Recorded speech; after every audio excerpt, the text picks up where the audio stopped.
Bismillahirrahmanirrahim. Assalamualaikum warahmatullahi wabarakatuh. Salam sejahtera untuk kita semua. Om Swastiastu, Namo Buddhaya, salam kebajikan, Rahayu Sagung Dumadi. Semoga seluruh makhluk hidup di semesta ini, baik yang kelihatan maupun yang tidak kelihatan, di setiap ruang dan waktu, di semua tingkatan, senantiasa hidup berbahagia. Semoga kita semua selalu menjadi sumber sukacita, sumber cinta, sumber bahagia bagi semua makhluk. Semoga kita selalu dimampukan untuk menjadi makhluk yang bijaksana, paripurna, dan tidak boleh ada satu makhluk pun yang terluka dan berkurang kebahagiaannya bertemu dengan kita. Saya mengingatkan kembali bahwa tugas kita di semesta ini adalah memayu hayuning bawono, mempercantik semesta yang sudah cantik ini. Jadi leluhur kita mengatakan nilai manusia itu tergantung pada kebergunaan dirinya di ruang kehidupan.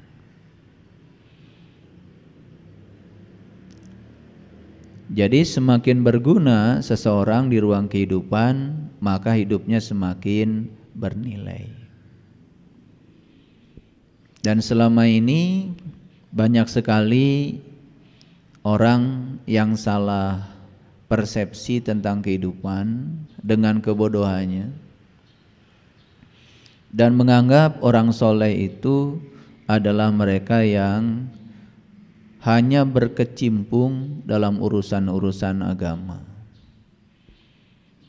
Padahal orang soleh itu adalah mereka yang berkarya, bikin gedung, bikin jalan, menciptakan segala peralatan yang dapat mempermudah peradaban, membuat riset sehingga terciptalah yang namanya alat komunikasi, membuat riset mengembangkan ilmu pengetahuan sehingga terciptalah segala kemudahan hidup karena dibantu oleh teknologi. Itu soleh itu.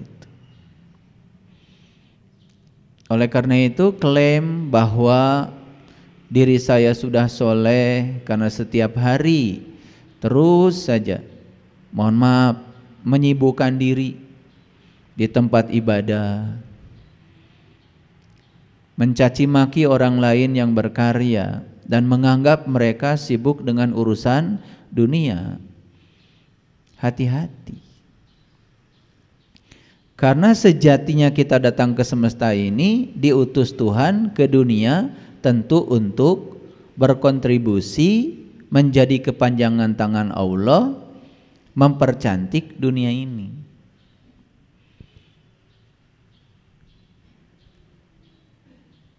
Oleh karena itu kesadaran ini perlu ditumbuhkan terutama kepada anak cucu kita.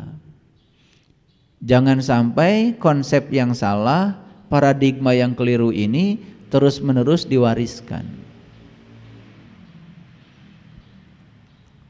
Lucu kadang-kadang ada ceramah agama yang isinya mencaci maki orang yang berkarya, menghabiskan waktu untuk berkontribusi mempercantik dunia, dan mereka menjadi pemegang berkah dunia.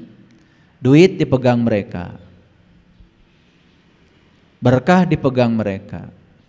Padahal giliran mau bangun masjid, perlu memperbaiki sarana ibadah, kan pasti akan minta ke mereka, bukan? Kan lucu. Nah, bagi yang berkesadaran ya tentu saja Berada di tempat seperti ini bisa ngaji, alhamdulillah. Tidak berada di sini karena orang tua sakit, ngaji juga. Tidak berada di sini karena ada kesibukan, harus menafkahi keluarga, alhamdulillah. Gak ada yang salah. Semua baik-baik saja. Karena baik buruk itu adalah produksi dari pikiran kita sendiri. Karena kita sudah dididik untuk menyalahkan ini dan membenarkan itu dengan kebodohan kita sendiri.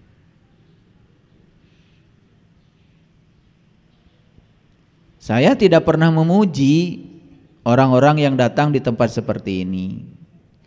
Bisa ikut kajian, ya biasa saja. Saya juga tidak menawarkan pahala apa-apa. Kalau ingin tahu, ya cari tahu. Kalau sudah tahu, itu yang namanya syafaat. Jadi syafaat itu bukan nanti yang dijanjikan di tempat yang kita belum tahu. Syafaat itu pertolongan yang datang sekarang. Kalau kita hari ini berubah menjadi lebih baik, itu syafaat.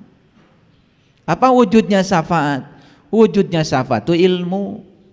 Pencerahan yang membuat kita sadar. Kapan? Ya sekarang. Dan berubah itu nggak usah nunggu apa-apa. Kalau mau berubah sekarang ya berubah saja. Dari tidak sadar menjadi sadar, dari tidak tahu jati diri jadi tahu jati diri, itu namanya syafaat. Berulang kali saya menyampaikan sebuah ayat di Quran. Allah menyatakan, alladzina yastami'unal qaul fayattabi'una ahsanahu ulaika hadahumullah ulaika hum ulul albab. Orang-orang yang mau memasangkan telinganya untuk mendengar perkataan dan kemudian menyaring perkataan itu dengan kewarasan pikirannya, fayattabi'una ahsanahu, dan kemudian mengikuti yang terbaik dari yang disampaikan. Karena dengan mengikuti berarti dia learning to do, mengalami, merasakan langsung. Ulaika hadahumullah, merekalah orang-orang yang berhak untuk mendapatkan hidayah dari Allah. Jadi hidayah itu dijemput. Bagaimana cara menjemput hidayah? Yang pertama memasangkan telinga, yang kedua melakukan yang didengar, lalu kita mengalami. Di situ hidayah itu turun. Jadi hidayah itu bukan ditunggu aja lagi apa, nunggu hidayah. Karena Allah hanya menghendaki mereka yang punya kehendak. Kan kata murid itu dari uridu. Uridu itu orang yang berkehendak. Berkehendak apa? Berkehendak untuk belajar, sehingga hasil belajar itu adalah perubahan. Hasil belajar itu perubahan. Hasil belajar itu bukan sejumlah pengetahuan yang berjubel di otak kita yang kosong, bukan itu. Belajar itu bukan mengisi bejana. Belajar itu adalah mengobarkan cahaya diri agar kita menjadi cahaya semesta. Oleh karena itu, mari kita mulai proses belajar ini. Semoga apa yang disampaikan semesta lewat mulut saya menggetarkan jiwa kita semuanya, sehingga setelah ini kita berubah menjadi jiwa-jiwa yang berkesadaran. Mari kita puji Allah bersama-sama membaca hamdalah. Alhamdulillahi Rabbil Alamin. Mari kita sapa asma Allah dengan kelembutan dan cinta, seraya menyapa asmanya dengan kelembutan dengan membaca basmalah. Bismillahirrahmanirrahim.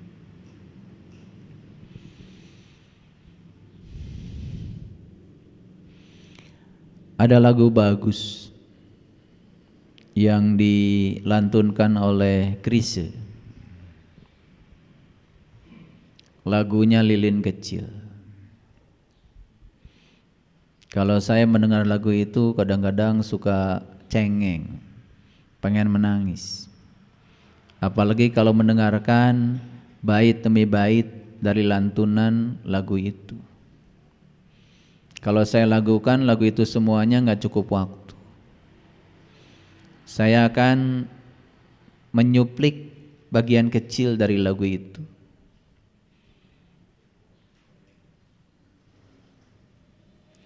Hitam kini, hitam nanti, gelap kini, akankah berganti? Hitam kini, hitam nanti, rugi. Gak apa-apa hari ini kita gelap, tapi semoga di ujung terowongan masih ada cahaya buat kita. Hitam kini, hitam nanti, gelap kini, akankah berganti? Dan kau lilin-lilin kecil, sanggupkah kau berpijar?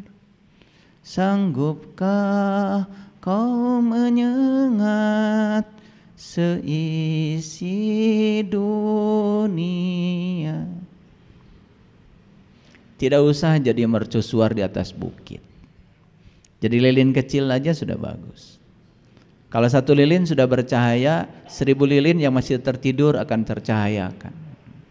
Sudah cukup itu. Itu yang disebut dengan manusia paripurna. Jadi manusia paripurna itu dirumuskan oleh leluhur kita dengan 6 rumusan. Yang pertama, nulung kanu butuh. Yang kedua, nalang kanu susah. Yang ketiga, nyaangan kanu poeken. Yang keempat, ngahudangkeun kanu sare. Yang kelima, nepak kanu poho. Dan yang keenam, nganter kanu keung. Mau jadi manusia paripurna? Ya syaratnya 6. Itu disebut rukun imannya leluhur para hyang. Sekarang bagaimana kita bisa nulung kanu butuh kalau kita nggak punya keahlian apapun? Ilmu nggak punya, keterampilan motorik tangan nggak bisa, keterampilan kaki nggak ada. Coba nyetir mobil saja nggak bisa, menggunakan pisau saja tangan nggak bisa. Bagaimana bisa nulung kanu butuh? Karena syarat nulung kanu butuh itu kita punya keterampilan hidup. Keterampilan ada 2, keterampilan motorik dan keterampilan berpikir. Dua-duanya nggak diasah, tidak berkembang. Ada lagi keterampilan hidup yang lebih tinggi yang disebut dengan keikhlasan. Ikhlas itu keterampilan hidup itu. Dan itu tidak bisa dilatihkan di universitas. Itu hanya bisa dilatihkan di dunia kehidupan nyata. Sekarang bagaimana kita bisa nalang kanu susah kalau kitanya juga susah? Bagaimana kita bisa nyaangan kanu poeken kalau kitanya masih gelap gulita? Bagaimana kita bisa ngahudangkeun kanu sare kalau kita masih tidur? Bagaimana kita bisa nepak kanu poho kita sendiri masih linglung, masih mabuk di kehidupan? Sholat aja nggak tahu siapa yang harus disembah. Padahal sholat itu jelas perintahnya. Aqimis sholat li zikri. Dirikanlah sholat untuk mengingatku, kata Allah. Bagaimana kita bisa mengingat dia kalau kita nggak kenal dia? Dan kita mengabaikan semua kata-kata yang disampaikan para nabi, para rasul. Dan mereka semua sepakat mengatakan awaluddin ma'rifatullah. Awaluddin ma'rifatullah. Awalnya agama mengenal Tuhan. Kita abaikan. Kita lebih percaya pada pengetahuan populer daripada pada kebenaran. Lalu kita menghabiskan begitu banyak waktu untuk melakukan yang populer, sementara kita tahu yang benarnya seperti apa. Pernah nanya enggak? Seperti apa sih wudhu yang sebenarnya? Seperti apa sih sholat yang sebenarnya? Seperti apa syahadat yang sebenarnya? Seperti apa saum yang sebenarnya? Seperti apa zakat yang sebenarnya? Seperti apa haji yang sebenarnya? Pernah nanya enggak? Kita enggak pernah nanya. Ngikuti aja kebanyakan orang. Orang baca syahadat, asyhadu alla ilaha illallah wa asyhadu anna Muhammadar Rasulullah. Kita pun ngikut kalimat itu. Pernah nggak kita tanya, apa sih esensi dari syahadat itu? Kan syahadat itu dua, ada yang menyaksikan, ada yang disaksikan. Pernah nanya nggak, siapa yang menyaksikan dan siapa yang disaksikan? Nggak pernah nanya. Padahal di tingkatan yang lebih tinggi, ketika sampai pada kalimat tauhid la ilaha illa ana, itu kalimat tauhid yang paling tinggi itu. Dan kalimat itu menjadi kalimat yang sempurna, wa tamat kalimatu rabbika. Kalau itu sudah menjadi pengalaman pribadi, pengalaman spiritual. Di tingkat la ilaha illa ana, kita akan sampai pada satu pengalaman di mana yang menyaksikan dia, yang disaksikan juga dia. Dan bagaimana itu menjadi pengalaman spiritual, nyata, wujud dalam diri, itu namanya kebenaran.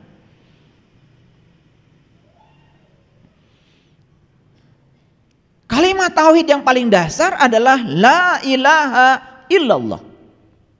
Naik tingkat ke atas, la ilaha illa huwa. Naik kelas lagi, la ilaha illa anta. Puncaknya adalah la ilaha illa ana. Makanya perintah sholat hanya diperuntukkan untuk mereka yang sudah mencapai la ilaha illa ana. Baca itu di Quran surat Toha ayat 14. Innani anallah la ilaha illa ana fa'budni wa aqimis sholata li zikri. Perintah sholat itu hanya diperintahkan kepada mereka yang sudah mencapai la ilaha illa ana. Kalau begitu apa itu sholat? Sholat dalam kamus bahasa Arab artinya adalah menyatu. Sholat dalam kamus bahasa Arab artinya adalah menyatu. Menyatu artinya adalah experience of being.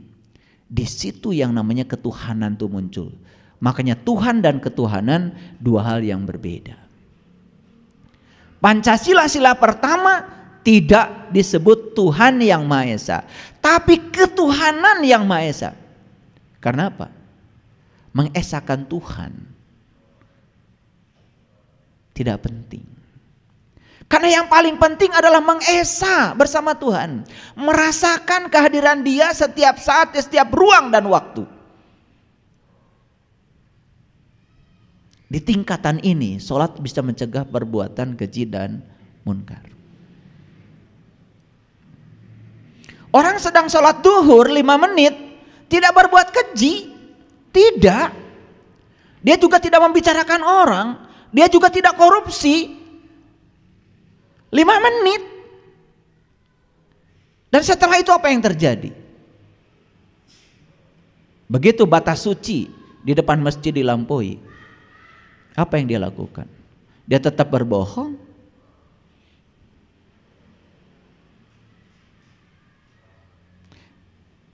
Karena waslatnya itu tidak jadi. Masih dibatasi oleh ruang dan waktu.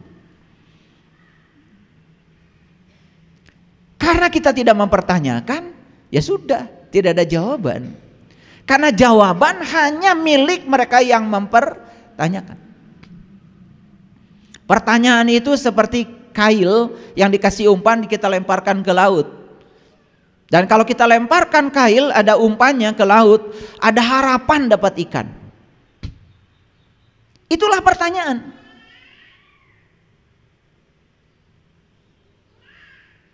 Asyhadu an la ilaha illallah wa asyhadu anna Muhammadar Rasulullah. Terdengar suara saya? Terdengar? Terdengar oleh apa? Oleh telinga. Kenapa kalian bisa mendengar saya? Karena punya telinga. Orang mati juga punya telinga, gak bisa dengar.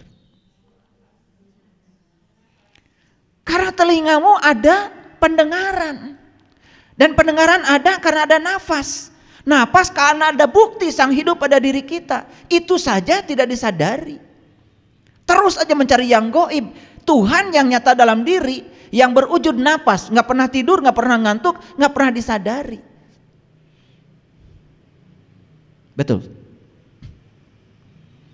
Maaf ya, agak kenceng saya. Gak tahu. Kalau saya kenceng ya berarti memang harus dikencengin ini. Karena saya kalau udah duduk di sini, saya sudah bermunajat tadi. Udah saya bilang sama Sang Semesta, saya nggak tahu apa-apa, saya nggak bisa apa-apa. Saya cuma mengatakan kepada Sang Semesta, Subhanaka la ilma lana illa ma 'allamtana innaka antal alimul hakim. Bahkan mulut saya pun tidak bisa digerakkan kalau tidak ada Sang Mutakaliman di sini. Bahkan mata saya juga tidak bisa difungsikan kalau tidak ada Sang Maha melihat linggih di sini. Bahkan tangan saya juga tidak bisa digerakkan kalau Dia Sang Maha Kuasa tidak linggih di tangan saya.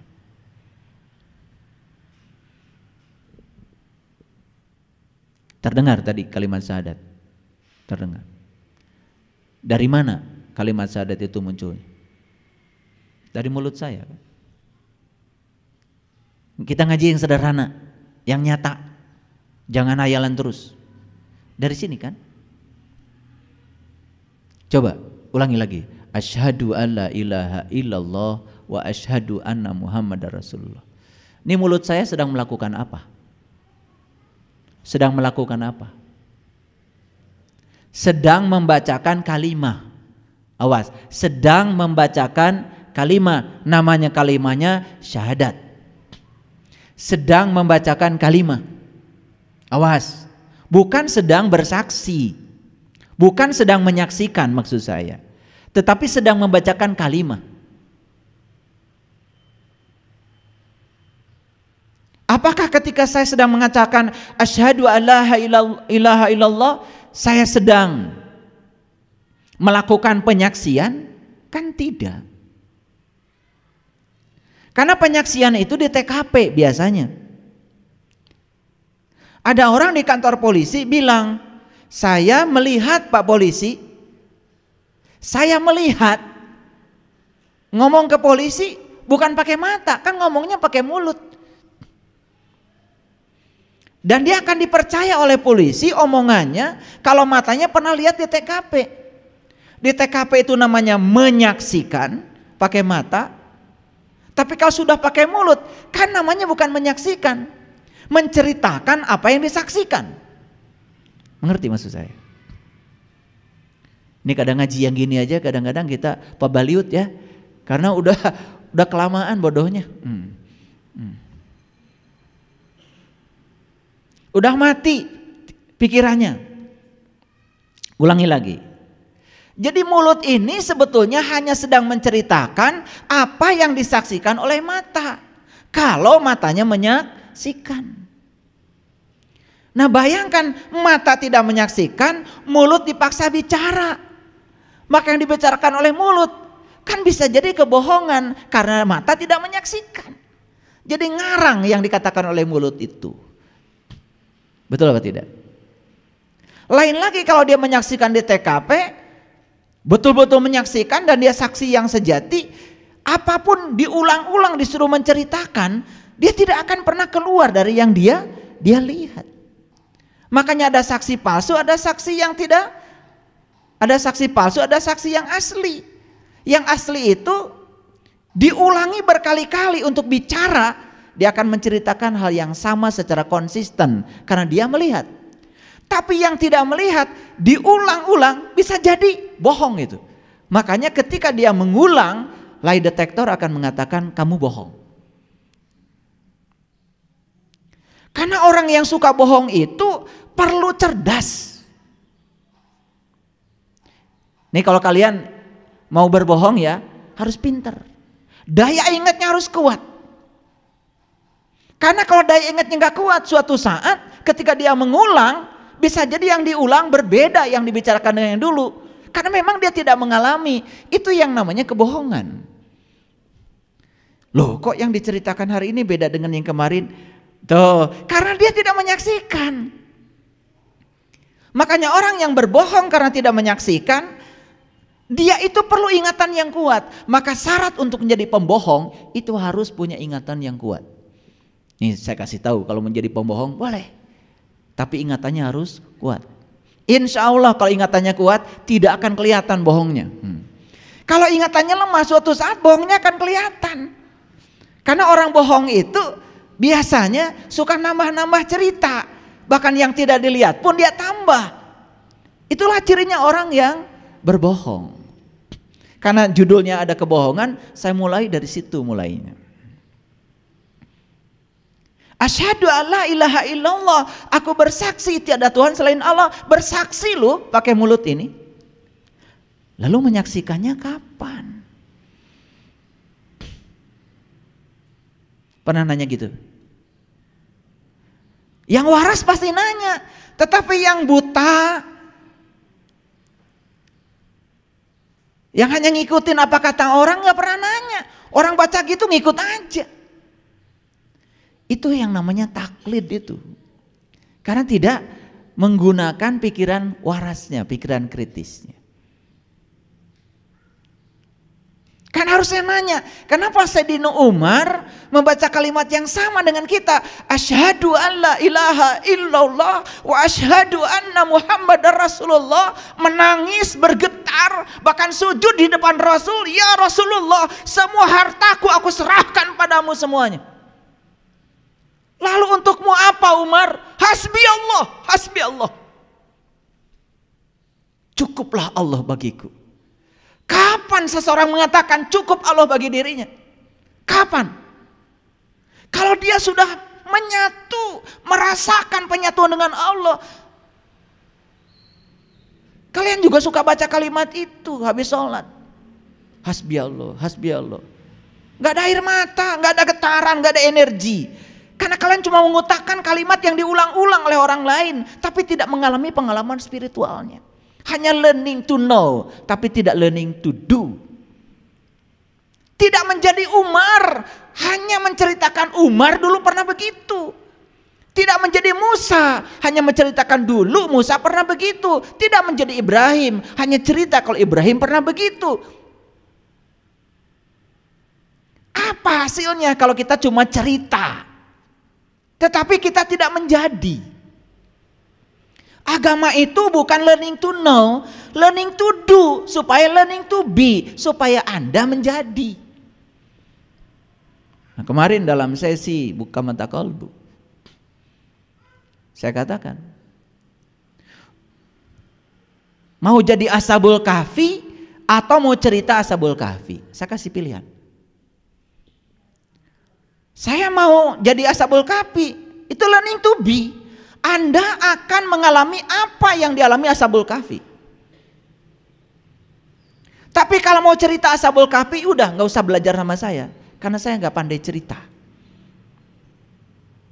Karena apapun yang diceritakan akan menjadi jauh dari kenyataan.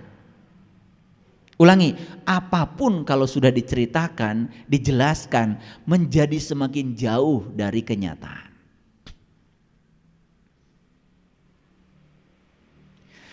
Saya menceritakan kopi sama kalian, rasa kopi sama kalian terus berjam-jam. Semakin banyak saya cerita rasanya kopi, semakin jauh penjelasan saya dari rasa kopi yang sebenarnya. Setuju apa tidak? Tapi kalian kan senang sekali dengan cerita-cerita itu dan tidak tertarik untuk minum kopi. Lucu kan? Lucu apa tidak? Terus mau sampai kapan lucunya? Oh dulu Musa pernah bermunajat kepada Allah, minta jumpa dengan Allah. Dapat apa? Dapat cerita kalau Musa dulu pernah bermunajat kepada Allah, ingin jumpa dengan Allah. Dapat apa? Dapat cerita. Tapi kalau kita jadi Musa, kita yang bermunajat kepada Allah bakal mengalami apa yang dialami Musa. Nggak usah ada cerita lagi.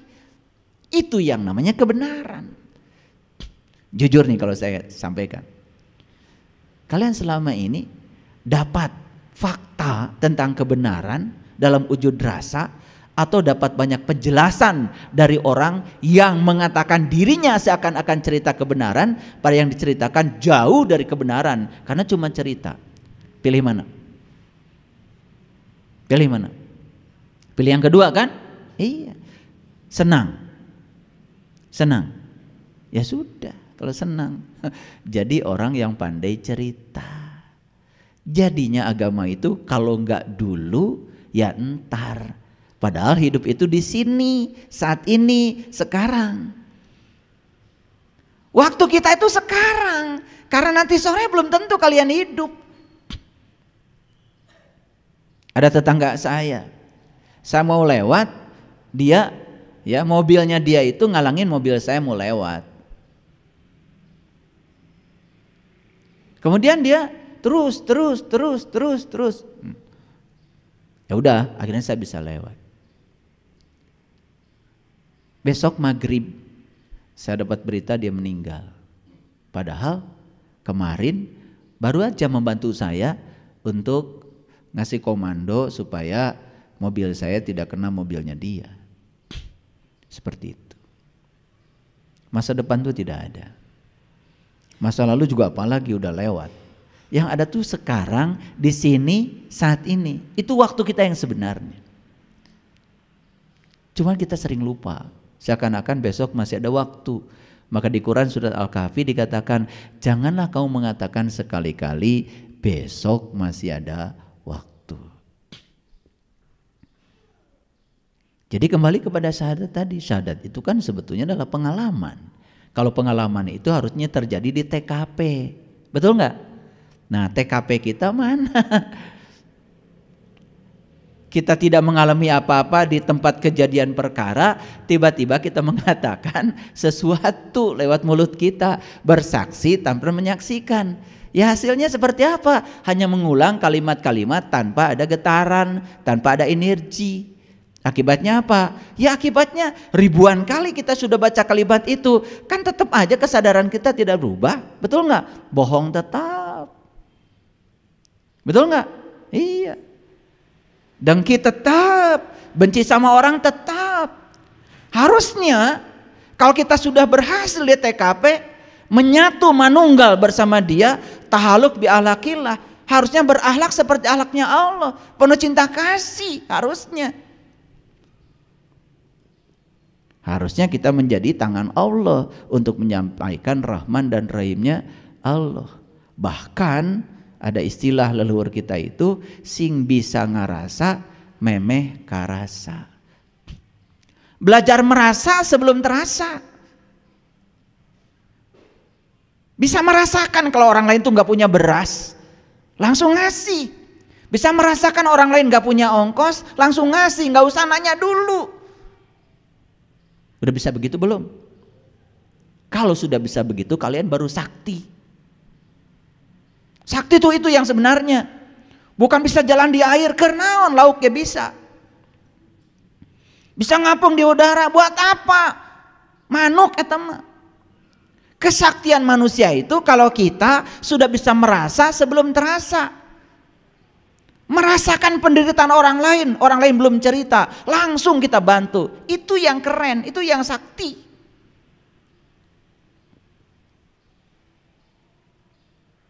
Makanya di kajian saya itu saya sering ngasih pelajaran-pelajaran yang penting. Pelajaran untuk memindahkan uang dari rekening orang juga udah saya kasih tahu. Udah bisa belum mindahkan uang dari rekening orang? Kalau udah bisa baru sakti kalian itu. Ya, caranya sederhana. Orang punya uang di rekening, datang. Karena apa? Silaturahmi itu cuma dua. Satu punya akses, dua punya CS. Penting tuh. Ya toh? Udah silaturahim ke sana.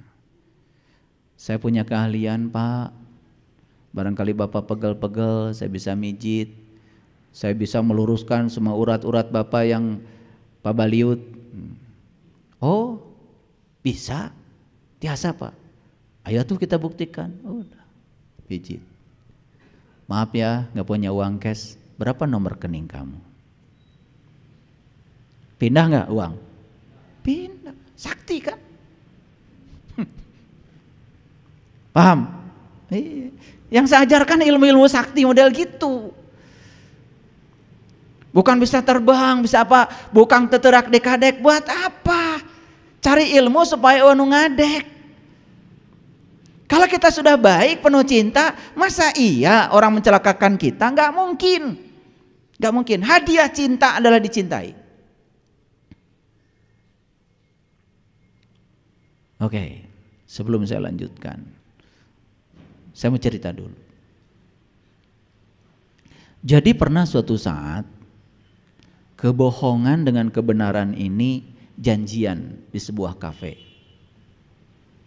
Kalian gak usah tahu kafenya di mana, pokoknya janjian di kafe lah. Mau minum kopi. Siapa yang janjian tadi? Kebohongan dengan kebenaran.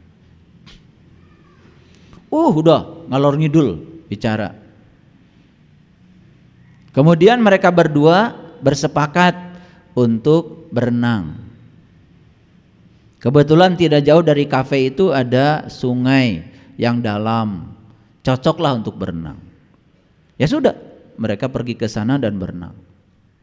Namanya berenang kan pasti buka baju toh? Kebenaran buka baju, kebohongan juga buka baju. Udah berenang sih. Tiba-tiba kebohongan ini duluan naik ke daratan. Jadi si kebenaran masih berenang, kebohongan udah naik. Rupanya begitu naik karena buru-buru entah mau kemana nih si kebohongan ini, dia lupa pakai baju punya kebenaran. Ketukar bajunya. Ya otomatis kan si kebenaran bingung mau naik karena bajunya sudah nggak ada. Yang ada cuman baju punya kebohongan.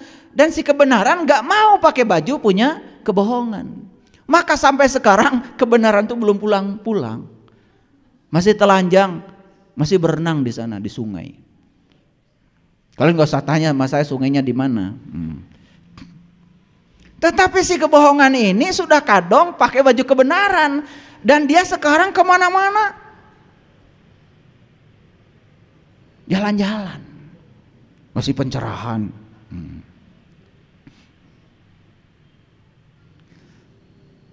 Ngerti maksud saya ceritain? Ya, udah kalau ngerti udah nggak usah diteruskan. Makanya judul hari ini dimulai dengan cerita itu. Kebohongan setengah kebenaran. Kalau si kebohongan itu masih pakai baju kebohongan, saya kira tidak bahaya karena nggak akan ada yang percaya. Betul. Ini bahayanya si kebohongan ini sudah kadong pakai baju kebenaran. Dan dia cerita kemana-mana seakan-akan dia itu sedang menyampaikan kebenaran. Padahal bohong. Syahadat aja belum ngerti. Baru bisa baca. Dia juga belum pernah ke TKP. Cuman pernah baca buku aja. Mungkin kali pernah ikut pesantren kilat. Tapi sudah mulai ngajar di mana-mana. Ini yang berbahaya. Makanya tidak ada kegelapan segelap kebohongan setengah kebenaran. Tidak ada kegelapan yang lebih berbahaya daripada kebohongan setengah kebenaran. Kalau kebohongan pakai baju kebohongan, jelas gampang menolaknya. dan kita tidak percaya. Tapi ketika kebohongan sudah pakai baju kebenaran dan cerita di mana-mana seakan-akan tuh kebenaran, bahkan diulang-ulang, bahayanya kebohongan kalau diulang-ulang lama-kelamaan dia bisa dianggap kebenaran. Dan itu jadi paradigma. Bahasa kerennya paradigma. Itu jadi paradigma. Jadi seakan-akan itu sudah kebenaran. Itu yang berbahaya. Cerita, contohlah sederhana aja. Cerita kiamat, hancurnya alam semesta, itu sudah bukan lagi cerita biasa. Itu sudah menjadi keyakinan. Padahal tidak ada dalam kamus bahasa Arab kiamat artinya hancur. Kiamat itu artinya bangkit. Makanya qiyamul lail kan bangkit tengah malam. Sekarang bangkit dengan hancur, itu dua kalimat yang berbeda. Loh, kenapa setiap orang sekarang memahami kiamat selalu saja hancurnya alam semesta? Pernah belajar astronomi enggak? Saya mau nanya, yang namanya alam semesta yang dibayangkan oleh kita tuh apa sih? Galaksi Bima Sakti nih, galaksi Bima Sakti, yang kayak galaksi ini itu miliaran jumlahnya, belum terdeteksi sampai sekarang. Planet yang kayak bumi di galaksi Bima Sakti itu jumlahnya sekitar 250 miliar buah yang kayak bumi ini. Terus bumi kapan sih datangnya? Bumi ini pendatang baru. Bumi ini tidak seumur matahari. Matahari itu sudah 12 miliar tahun. Bumi ini umurnya baru 6 miliar tahun. Dia pendatang baru. Dan suatu saat bumi juga bisa hilang. Hanya debu kecil yang terapung-apung di semesta raya yang besar ini. Terus kalau kiamat hancurnya alam semesta, yang mana yang hancur? Saya pengen nanya. Karena tidak ada kata-kata Allah Maha Penghancur. Yang ada cuman Allah Maha Pencipta. Dia Al-Khaliq. Sudahlah, kiamat yang itu gak usah dipikirkan. Karena Nabi Muhammad bilang kiamat sudah dekat. Jadi kiamat itu sudah dekat. Sedekat apa kiamat dengan kita? Dekat banget. Karena yang memutuskan kita mau kiamatnya kapan, ya kita sendiri. Karena kiamat artinya bangkit. Bangkit dari ketidaksadaran, itu kiamat. Bangkit dari lupa, itu namanya kiamat. Bangkit dari kematian, itu namanya kiamat. Kematian apa? Bukan kematian yang sesungguhnya. Kita hidup tetapi seperti orang mati, tidak punya kesadaran. Yuk kita bangkit sekarang. Itu kiamat yang harus kita alami. Kalau kiamat yang itu bahwa bumi akan hancur, yes, saya percaya. Karena bumi juga tidak abadi. Tetapi siapa tahu bumi hancur kita sudah pindah ke tempat lain. Betul nggak? Kan tidak ada yang tidak mungkin. Dan Allah tuh pasti akan menyediakan yang lebih baik deh buat hamba-hamba yang dicintainya. Tapi daripada kita cerita kiamat hancurnya alam semesta, lebih bagus kita cerita kapan kita mau bangkit. Gitu aja kan? Kita usahanya bangkrut. Kita tahu oh kesalahan saya ini, yuk kiamat. Supaya kita bangkit gitu. Kan itu lebih pragmatis daripada cerita nunggu aja hari kiamat yang itu. Karena kiamat tidak ada kaitannya dengan hancurnya alam semesta. Karena kiamat sendiri artinya adalah hari berbangkit. Siapa yang menentukan hari itu? Ya kita sendiri mau kapan. Sederhana kok. Maka Rasulullah mengatakan kiamat sudah dekat. Mau kiamat? Iya. Oke, ulangi ya. Ketika kebohongan berbaju kebohongan tidak bahaya. Tapi ketika kebohongan berbaju kebenaran, dia menyampaikan kebohongan berbaju kebenaran, seakan-akan kebenaran, itu yang berbahaya karena dia bisa menipu orang. Ngerti maksud saya? Oke. Jadi judul ini sudah ngerti?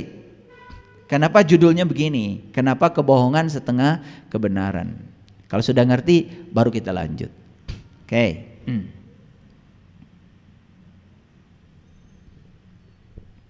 Sedikit saya bicara tentang kebohongan. Aku tidak pernah marah jika kamu sering berbohong. Tetapi aku kesal pada diriku sendiri sebab aku tidak akan lagi mempercayaimu. Ngerti maksudnya?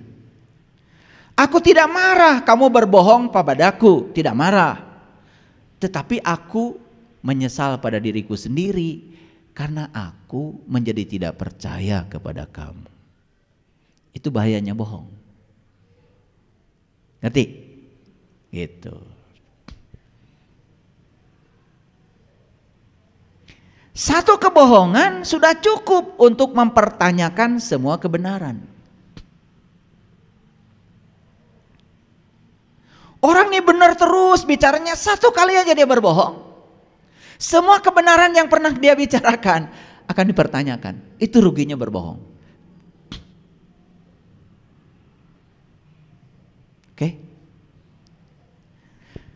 Sebuah kata-kata yang jujur, kata-kata jujur yang mungkin menyakiti untuk sementara lebih baik daripada sebuah kebohongan yang nantinya akan menyakiti seumur hidup.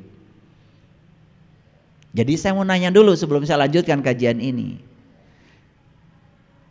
Mau nggak mendengarkan saya jujur? Tetapi menyakiti untuk sementara waktu. Daripada saya berkata bohong, walaupun kelihatannya enak sekarang, padahal akan menyakiti seumur hidup. Jadi saya tanya dulu, mau saya jujur atau bohong? Nah, pasti kalau ditanya jawabannya itu. Tapi nggak apa-apa kan sakit sementara waktu, daripada sakit seumur hidup. Betul nggak? Kalian dengar cerita, ada dua malaikat Munkar dan Nakir yang akan menanyain di kubur. Sampai sekarang kan sudah jadi cerita umum.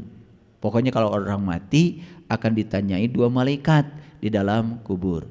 Percaya? Maaf kalau saya dari dulu dari kecil udah mikir, masa iya orang mati ditanya-tanya, nggak ada kerjaan malaikat. Lagi hidup aja belum tentu bisa jawab, apalagi sudah mati. Kemudian pakai gegendir kan? Iya, kalau tidak bisa jawab, wah jadi mengerikan soal kematian itu. Padahal mati itu sekarang kita udah ngalamin. Siapa yang belum merasakan mati?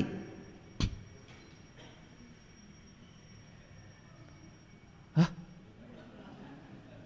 Siapa yang belum merasakan mati? Hah? Kalian kemana aja? Lihat saya semua. Ini napas sekarang keluar masuk enggak? Coba sadari, keluar masuk kan napas? Keluar masuk kan? Masuk napas hidup. Keluar napas mati. Masuk napas lagi hidup. Keluar lagi mati. Bukannya kita tuh sekarang sudah hidup mati? Kemana aja kalian? Mati itu cuma gini, napas keluar, gak masuk lagi, gitu aja kok. Disebut menghembuskan napas yang terakhir. Pernah dengar? Ini apa?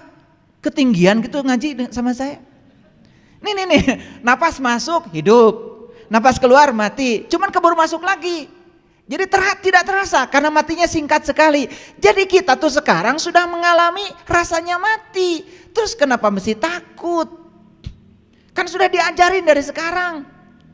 Makanya ketika kita mati itu nanti cuma gini aja, napas keluar gak masuk lagi, gitu aja. Disebut menghembuskan napas terakhir. Kemana napas? Ke sini. Kemana? Ke sini. Kelihatan? Ke sini. Ya Allah.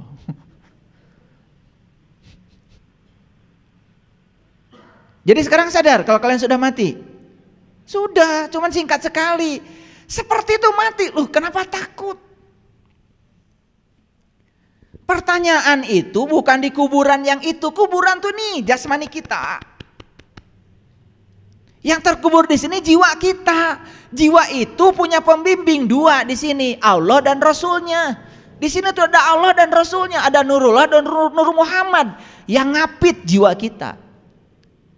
Makanya pertanyaan dua, Munkar dan Nakir. Jadi pertanyaan itu pertanyakan sekarang, siapa Allah saya, siapa Rasul saya? Tanya di sini, mumpung kita masih ada di kuburan. Ini kuburan jasmani kita. Kan disebutnya juga jisim kuring. Jisim itu adalah jasmani, kuring itu yang kakurung.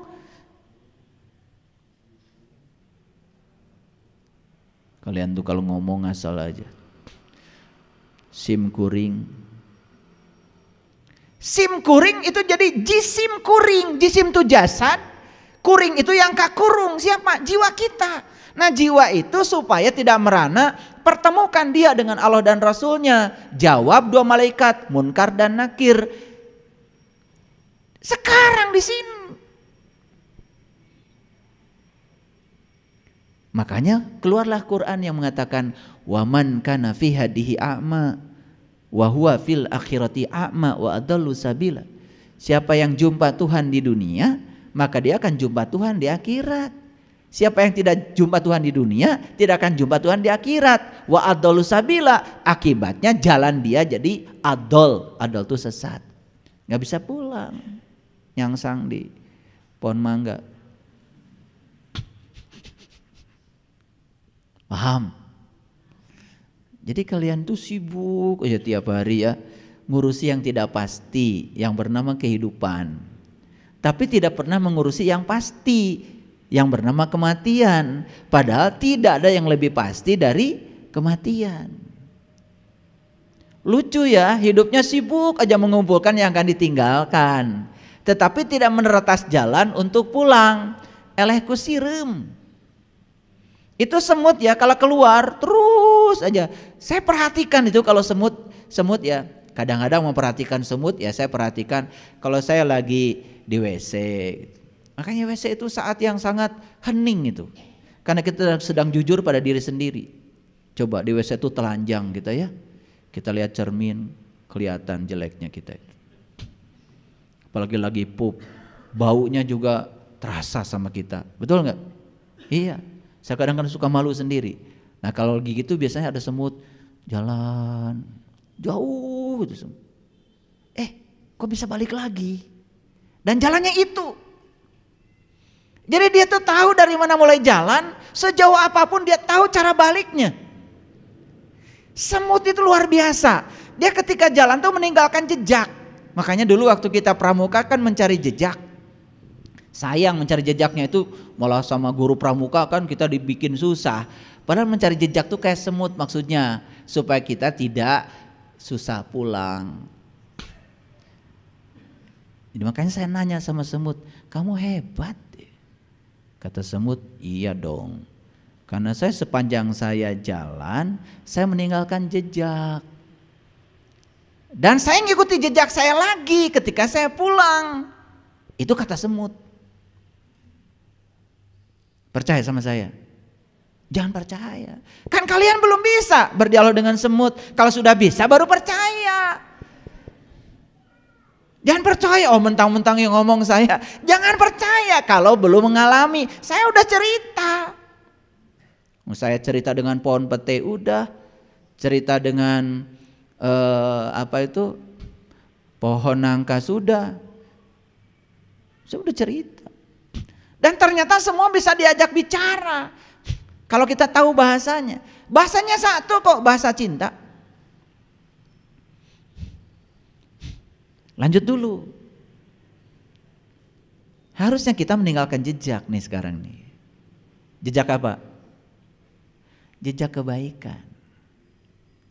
Dan siapapun yang meninggalkan jejak, bangun tidur tuh yang dipikirkan, siapa yang orang hari ini saya bahagiakan ya? Siapa orang yang hari ini harus saya bahagiakan? Maka tidak pernah keluar dari mulutnya kecuali illa kila salaman salaman. Gak ada yang keluar dari mulutnya kecuali ucapan damai dan mendamaikan. Bikin jejak.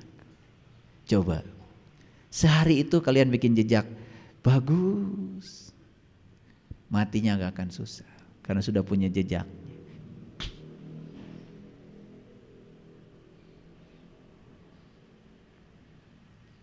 Oke, lanjut dulu.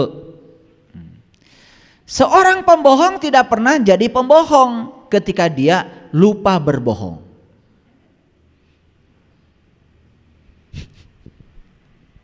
Ngerti maksud kalimat ini? Seorang pembohong tidak pernah jadi pembohong ketika dia lupa berbohong. Saya untuk mengajak kalian, mari kita lupa berbohong. Jadi sekalipun kalian pembohong, tidak akan jadi pembohong kalau lupa berbohong.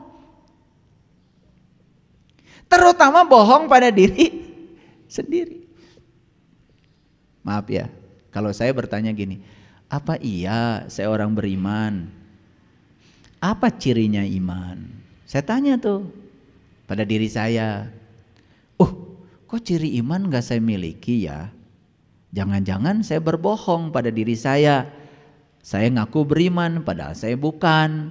Karena saya cuma diajarin bapak saya, kalau ditanya orang, kamu ngaku sebagai orang beriman. Kan gitu sejak kecil. Dan saya belum pernah mengawali sebuah peristiwa untuk memulai iman saya. Begitu saya buka Quran, ternyata Nabi Musa saja mengajarkan pada Nabi Muhammad, beliau itu menjadi orang yang beriman ada awalnya. Makanya ada kata-kata Musa di Quran surat Al-A'raf 143.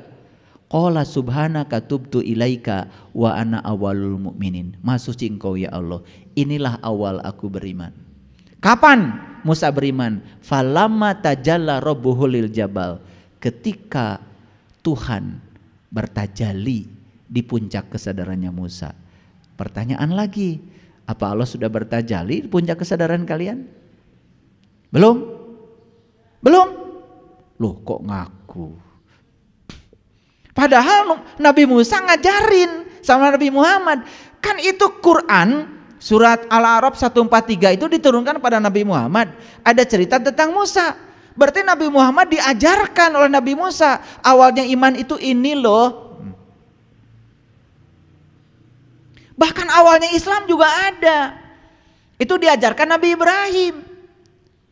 Kan Nabi Ibrahim bilang, inni wajjahtu wajhiya lilladzi fataras samawati wal ard hanifan wa ma ana minal musyrikin. Inna sholati wa nusuki wa mahyaya wa mamati lillahi rabbil alamin la syarikalah wa bidzalika umirtu wa ana awalul muslimin. Kan itu ada awalnya. Kapan Nabi Ibrahim mengatakan ini awal aku muslim? Kapan? Ketika dia mengatakan aku hadapkan wajah batinku kepada Zat yang telah menciptakan langit dan sudah berhadapan-hadapan dengan Allah. Kalian kapan?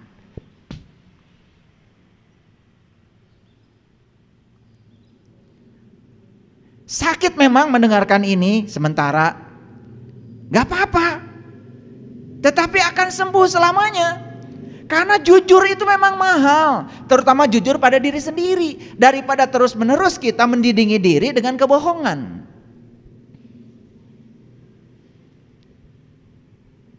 Oke? Seorang pembohong tidak pernah jadi pembohong ketika dia lupa berbohong. Jadi saya hari ini mengajak pada kalian semua, yuk kita lupa berbohong. Pernah mengucapkan gini, inna sholati, pernah, wa nusuki, pernah, wa mahyaya, pernah, wa mamati, pernah, lillahi rabbil alamin. Sering diucapkan kalimat itu? Sering. Kenyataannya begitu. Hidupmu buat Allah, matimu buat Allah. Kenyataan begitu.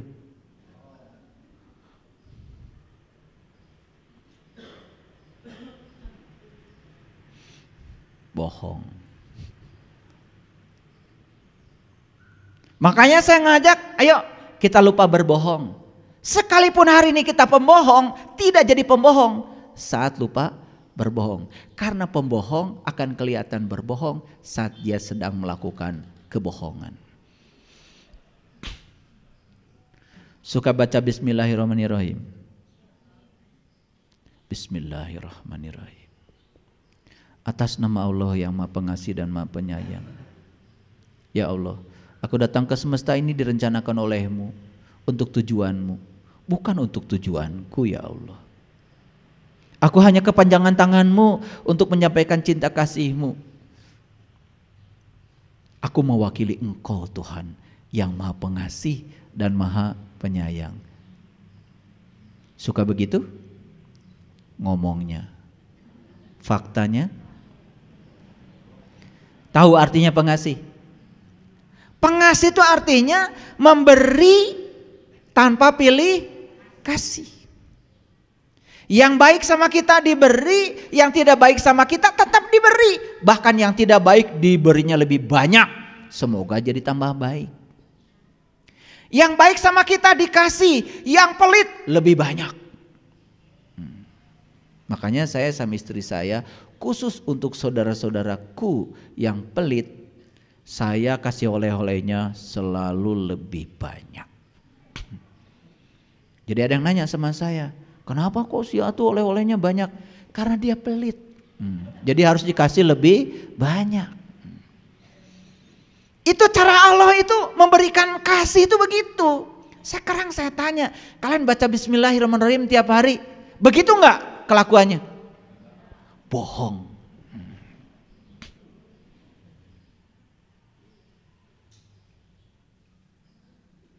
Ada lagu itu, gak apa-apa gak punya duit juga tetap senang. Gimana tuh lagunya? Hah? Hati senang walaupun tak punya uang. Bohong gitu kan. Gitu. Bohong. Bohong. Cuma lagu aja. Baik. Jadi pembohong itu tidak jadi pembohong kalau lupa berbohong. Saya doakan kalian lupa berbohong. Tadi baca Bismillahirrahmanirrahim bohong? Alhamdulillah, segala puji habis buat Allah. Dipuji terbang, dihina tumbang. Bohong. Kalau saya urut dari Bismillah, Alhamdulillah, terus bohongnya banyak ya. Tambah lagi, iyyaka na'budu wa iyyaka nasta'in. Hanya kepadamu aku menyembah. Hanya kepadamu aku minta tolong. Betul, yang disembah cuman Allah. Kalau yang disembah cuman Allah, ya hasbi Allah. Harusnya cukup dengan Allah. Kenyataannya bohong.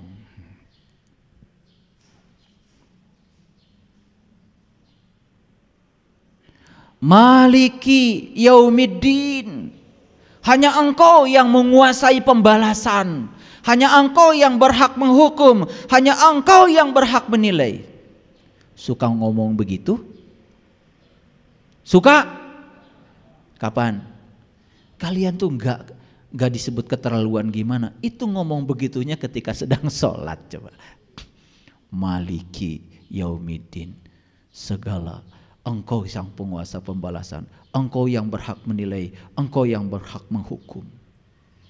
Giliran masuk pengajian, ada orang lipstiknya miring ke kanan aja, langsung dinilai.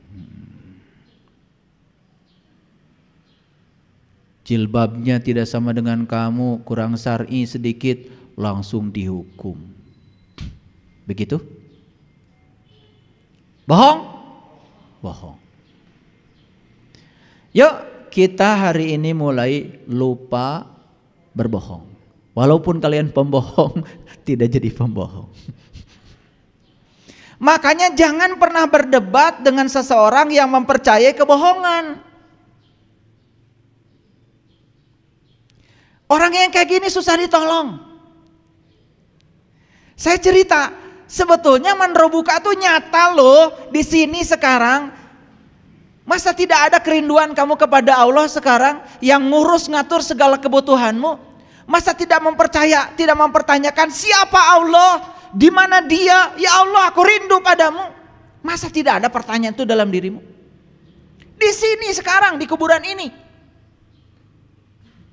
Tapi kalau saya bicara ini kepada mereka yang percaya bahwa ditanyanya di kuburan nanti, sekalipun itu kebohongan, pasti akan terjadi perdebatan yang sengit, walaupun dia belum mengalami. Karena saya sudah pernah merasakan. Saya pernah berdebat dengan seseorang, saya bilang, emang kamu udah mati? Belum. Tuh kamu percaya? Kalau di situ ditanya-tanya, iya ya. Tapi tetap aja dia tidak bisa menerima pandangan itu. Oke lah, yang sana saya juga belum mati. Tetapi saya percaya dengan yang saya alami sekarang. Di sini ada pertanyaan. Saya bisa kenal kepada Allah karena saya mempertanyakan siapa Dia. Di sini sekarang di kuburan ini. Dan itu yang bisa saya lakukan sekarang. Dan itu yang saya bisa percaya sekarang. Yang ada bukti langsung saya rasakan sekarang. Paham? Oke. Ini peringatan dari saya. Jangan pernah berdebat dengan seseorang yang mempercayai kebohongan. Apalagi kalau kebohongan sudah jadi keyakinan, susah. Setiap kali kamu berbohong, itu membuat saya sedikit lebih dekat dengan selamat tinggal. Setiap kamu berbohong, maka saya akan lebih dekat dengan selamat tinggal. Maksudnya siap-siap meninggalkan kamu. Tetapi lucunya, banyak orang berbohong, menggunakan baju kebenaran, malah kalian makin lengket. Harusnya ucapkan selamat tinggal. Selamat tinggal. Saya bosan dengan kebohongan kamu. Karena kalau kebohongan sudah berbaju kebenaran, ini kan berbahaya. Seperti yang saya bilang, kecuali si kebohongan tadi pada saat selesai berenang, dia pakai baju kebohongan lagi. Mungkin kita jelas melihatnya kan? Oh, jangan deket sama dia tuh pembohong dan suka berbohong. Tapi kalau dia udah ketukar bajunya, kan bahaya. Kalian kan suka sekali kan lihat penampilan kan? Kalau sudah pakai macam-macam, serba putih,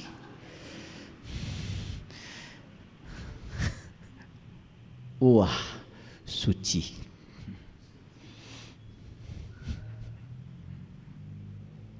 Begitu keluar dari mulutnya adalah hujatan, fitnahan, umpatan. Bahkan setiap orang yang berbeda dengan dirinya dianggap salah. Padahal perbedaan itu adalah lumrah.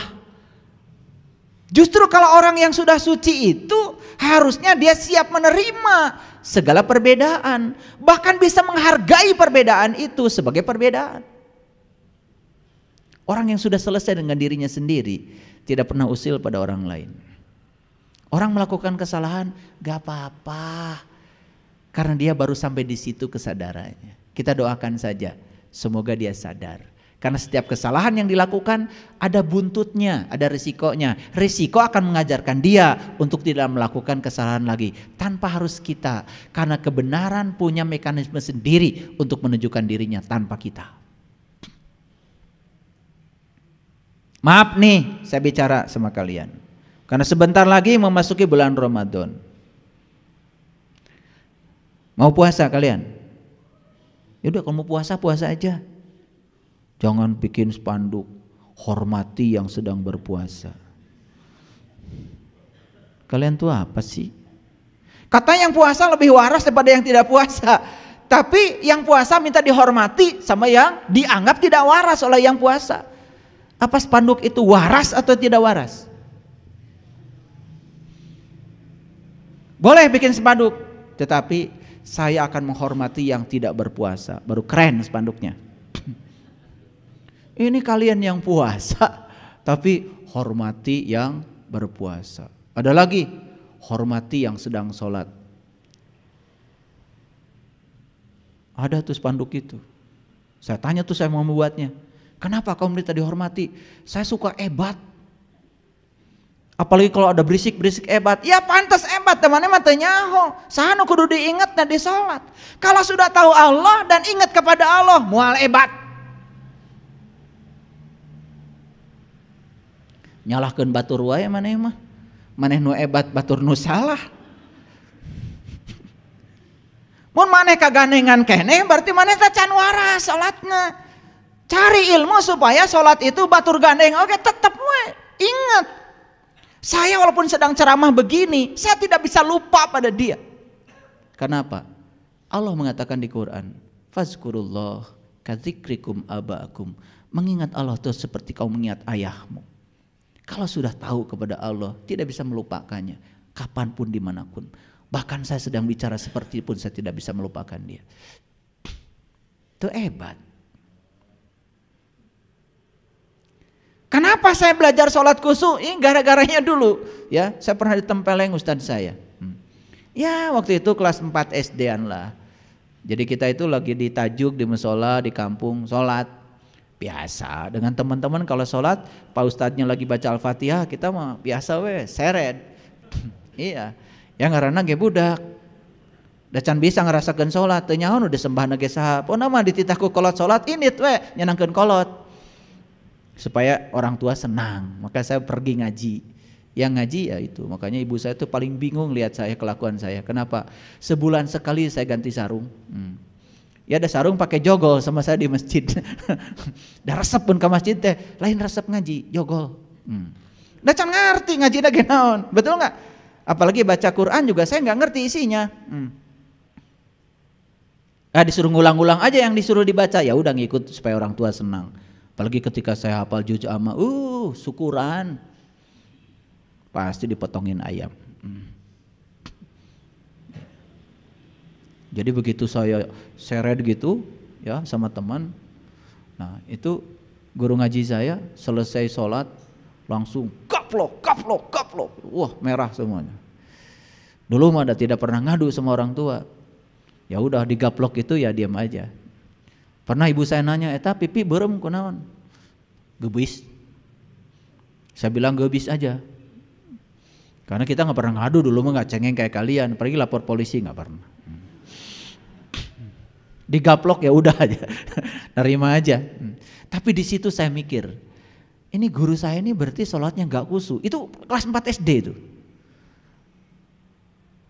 Jadi kalau dia itu sholatnya khusyuk mengingat Allah, harusnya nggak peduli kita main seret kan? Di situ kemudian saya berniat, saya kalau sudah dapat ilmunya sholat khusyuk, mau pulang kampung saya ajarin dia. Setelah saya dapat ilmu sholat khusyuk, saya pulang kampung tos maut. Tadi mau saya kasih hadiah supaya itu hebat. Kan kalian masih suka ribut, betul nggak?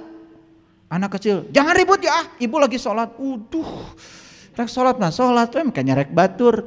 Nah kalau kita masih terganggu dengan suara bising, itu artinya kalian belum hening. Itu aja, tong nyalakan batur. Menyalahkan batur tata asa pangakangna, betul? Sok sing areling atuh. Maaf ya nih, saya jadi pengen nyubit sama kalian itu. Setiap kali kamu berbohong, itu membuat saya sedikit lebih dekat dengan selamat tinggal. Ini orang berbohong malah kamu makin lengket. Harusnya selamat tinggal. Teu bosan atuh dibohongan wae. Nih saya kasih contoh nih sederhana. Saya mau nanya, apa yang dilakukan para nabi, para rasul harus kita contoh enggak? Jawab dulu.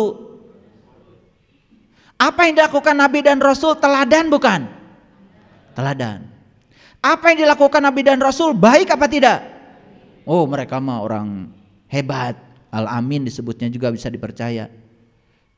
Jadi apa yang dilakukan para nabi dan para rasul itu contoh bagi kita. Dan tidak mungkin Allah mengutus para nabi dan para rasul melakukan sesuatu yang tidak mungkin bisa dicontoh. Setuju nggak? Setuju nggak? Kalau setuju saya sekarang mau nanya berikutnya. Nabi Muhammad mi'raj dulu, sholat dulu. Contoh bukan? Kalian? Cenah kudu dicontoh. Nabi Muhammad 15 tahun di Gua Hira. Sampai ketemu Iqra bismi rabbikal ladzi khalaq allazi 'allama bil qalam 'allamal insan malam ya'lam. Sampai diajarkan dengan penanya Allah. tentang apa yang beliau tidak tahu. Contoh bukan itu? Kapan kalian masuk ke Gua Hira? Siap nggak 15 tahun? Kalian tuh kalau ngomong ngasal, bohong. Katanya tadi semua yang dilakukan harus dicontoh. Betul? Kalian tuh cuma memperingati saja. Jadi pengamat saja, tidak jadi pelaku. Tidak learning to be, hanya learning to know. Tidak mencontoh, hanya menceritakan apa yang terjadi di masa lalu. Dapatnya cuma cerita, tidak dapat pengalaman apa-apa. Nanti kalau kalian datang ke rumah saya akan jelaskan bagaimana enaknya marangi jengkol buatan istri saya. Mau datang ke rumah? Mau datang ke rumah? Saya akan jelaskan enaknya marangi jengkol buatan istri saya. Mau? Mau? Kenapa enggak? Oh tadi katanya mau. Saya jelaskan saja. Enak aja. Enggak saya kasih. Dijelaskan saja. Mau? Nah giliran marangi jengkol di rumah saya dijelaskan saja. Enggak mau. Pengen makan. Giliran Allah mau saya jelaskan aja, mau. Giliran malaikat saya jelaskan saja, mau. Jadi nggak konsisten kalian itu. Giliran mari jengkol dijelaskan nggak mau, hayang adar. Giliran pengalaman spiritual dijelaskan mau. Mau saya jelaskan surga. Mau dijelaskan atau mau mengalami? Jawab dulu. Mau dijelaskan atau mengalami? Nih saya kasih tahu kalau mau mengalami. Jaga tubuhmu dengan malaikat Ridwan. Ridwan ridho.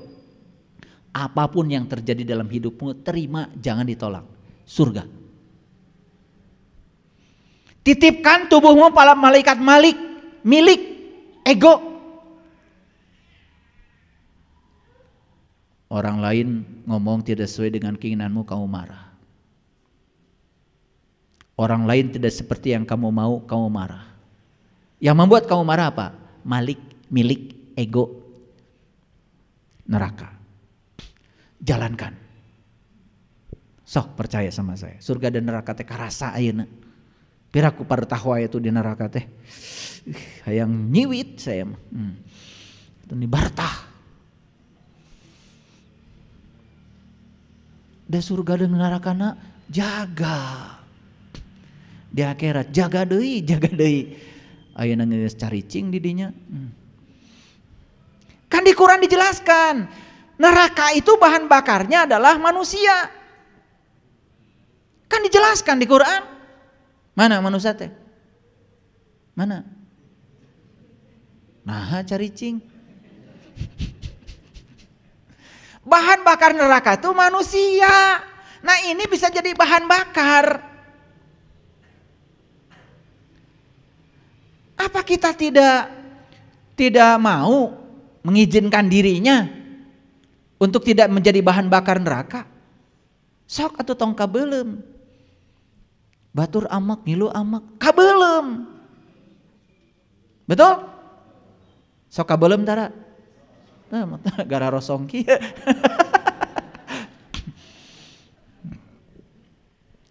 Tidak masalah seberapa banyak kebohongan yang kamu buat. Tetapi yang penting adalah bagaimana kamu membuat kebohongan itu menjadi kenyataan. Ngerti kalimat ini? Tidak masalah seberapa banyak kebohongan yang kamu buat. Tetapi yang penting adalah bagaimana kamu membuat kebohongan itu menjadi kenyataan. Pertanyaan, bisa nggak kebohongan bisa menjadi kenyataan? Mual bisa. Da ngarang bohong mah. Raresep tapi. Jadi tidak peduli berapa banyak kamu punya kebohongan, nggak peduli. Yang paling penting bagaimana kebohongan menjadi kenyataan. Jaga teh, jaga. Maraneh teh bakal asup padang mahsyar. Di padang mahsyar mah panon poe teh nyorot deket teu panas. Ari akang ira ti ditu teuing urang ecan ka ditu.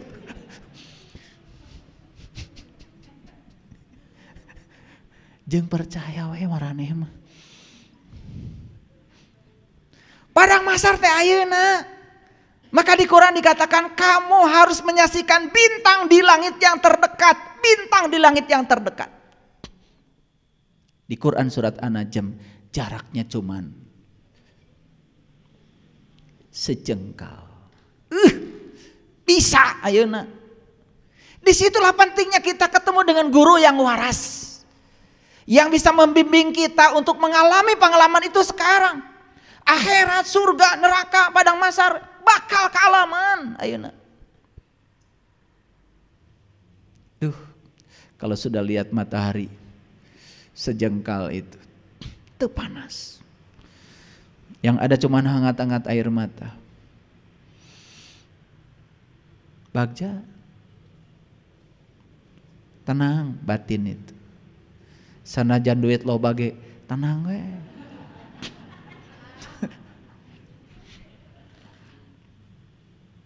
Ulangi, tidak masalah seberapa banyak kebohongan yang kamu buat. Tetapi yang penting gimana caranya supaya kebohonganmu itu jadi kenyataan. Sok nyieun bohong saloba-lobana tapi sing nyata. Teu naon. Asal bisa nyieun bohong anu nyata. Teu naon sok dihalalkeun lah ku saya. Saya yang nanggung dosana. Khusus kebohongan yang ini.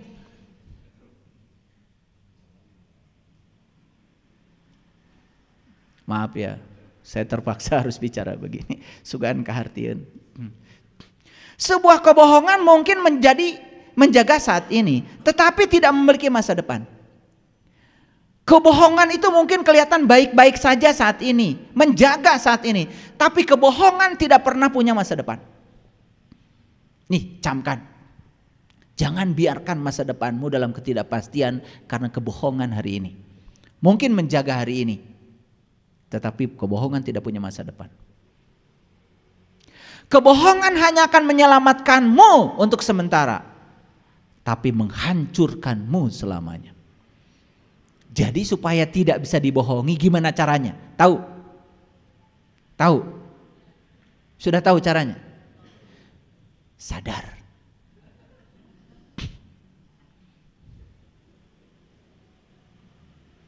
Jadi lamun orang katipu keneh ku batur tong amak. Lain salah nu nipu. Salah maneh. Tolol. Bodoh. Teu sadar. Jadi lamun jaga teh begitu geuningan eueuh nu dijanjikeun teh. Nu ngabarohongna ge eueuh keur bingung maneh oge. Ngerti maksud saya? Kalabur tah. Makanya saya cuma berani mengatakan silakan kalian berbohong. Khusus bohong yang ini saya berani menanggung dosanya. Keun we saya mah teu naon, dirau kabeh dosana. Asal bohongmu jadi kenyataan. Sok sing bisa we.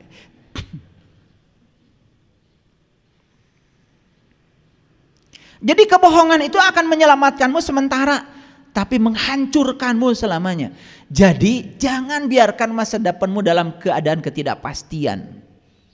Jadi kalau ditanya sama saya, nanti kalau mati kamu selamat apa celaka? Wallahu alam. Kamu nanti kalau nyawa di kerongkongan melihat apa buta? Wallahu alam. Teu bisa kitu hirup mah. Kudu ti ayeuna. Yang menentukan masa depanmu adalah apa yang kau lakukan hari ini. Hari ini kau melakukan apa? Pastikan dari sekarang. Nanti kalau nyawa di kerongkongan, saya akan melihat. Sesuai dengan perintah Quran. Falaula idza balagatil hulkum wa antum hina idin tangdurun wa nahnu aqrabu ilai minkum walakin la tubsir. Jangan pernah menyembunyikan kebohongan karena kebenaran akan selalu menemukan jalannya, seperti bayangan selalu menemukan pemiliknya saat matahari beranjak pergi. Kebenaran yang membuat kita menangis lebih baik daripada kebohongan yang membuat kita tersenyum. Saya bicara sama kalian semuanya hari ini pasti. Yuk kita sekarang lupa berbohong. Sekalipun hari ini masih jadi pembohong, kita tidak akan disebut pembohong. Karena sudah lupa berbohong. Dari tadi saya ngomong kalian ngerti enggak? Lupa berbohong prakteknya gimana? Rek maca bismillah teh mikir heula. Sieun bohong. Mun geus sanggup Gusti abdi bade ngawakilan Gusti ngadugikeun Rahman jeung Rahimna Gusti. Mun geus nyaahan geus welasan asihan teu cegekan ka batur sok bismillahirrahmanirrahim. Angkat di bumi teh. Bismillahirrahmanirrahim. Atas nama Allah yang Maha Pengasih dan Maha Penyayang, jangan sampai ada orang yang berkurang kebahagiaannya bertemu denganku ya Allah. Aku akan menyampaikan cinta kasih-Mu tanpa pilih kasih. Wani gitu. Can wani entong. Saya pernah pada situasi di mana saya tidak berani mengucapkan kalimat itu. Begitu saya baca hadis kullu amrin zibalin la yubdahu fi basmalah fahuwa aqta. Setiap pekerjaan yang tidak dimulai dengan atas nama Allah putus tidak menjadi amal.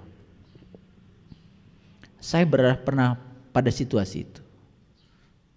Makanya kalau kita mengerti kedalaman isi Al-Quran, tidak sembarang kita mengatakan doa. Kalian kan baca doa aja, Allahumma rabbana la tuzigh qulubana ba'da id hadaitana wa hab lana min ladunka rahmatan innaka antal wahhab. Suka baca doa itu? Suka? Ngerti? Keur saha? Keur maraneh gitu? Baca tuh esina. Allahumma rabbana, ya Allah Tuhanku, la tuzigh qulubana. Jangan pesongkan lagi kolbu kami. Ba'da id hadaitana, setelah kolbu ini mendapatkan petunjuk. Iraha maneh kolbuna menang petunjuk. Iraha.